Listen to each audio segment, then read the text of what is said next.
night. And along the East Lancs Road to Manchester City, who ended a 7-game winless streak by beating Nottingham Forest, and convincingly in midweek. So they'll be hoping for back-to-back victories when they meet Crystal Palace in London tomorrow. Anton Tolui was talking to Pep Guardiola early on. He didn't speak for very long, Anton. No, you'd think, wouldn't you? Your first Premier League win for more than a month. You might be in a convivial, you might be in a cheery, you might be in a chatty mood. Yeah, not Pep Guardiola today. His press conference lasted just over 3 minutes. He gave a brief, almost monosyllabic update on various player availability. He talked a little bit about tomorrow's opponents, Crystal Palace, saying they're better than their record this season suggests. So when he got round to Muggins here, there was no way I could let him go without talking about Kevin De Bruyne, because look, De Bruyne back in the team after another season of injury frustrations, back in the starting lineup, and obviously Manchester City back in the wins. Like, he scored, got an assist, extending his run of games he started for Manchester City in the Premier League to 31, where Manchester City haven't lost a game. He's been that important. But remember, he's out of contract this summer, De Bruyne. So asked Pep Guardiola all about De Bruyne's future, and he was non-committal about what's going to happen next, but admits, obviously, he'd like him to stay.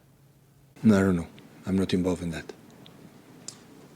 With him being still so important for the team, is it difficult to plan long-term, knowing whether he'll be here next season or not?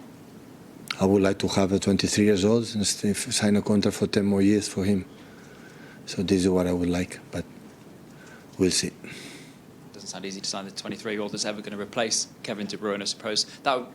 Would that be the most difficult thing, trying to replace him if he did? Yeah, there are players, the impact of the legacy of this club will be eternal, will be forever. And of course, not easy, but of course we have, as a club, we have to find, in the moment it's going to happen, we have to find the best way.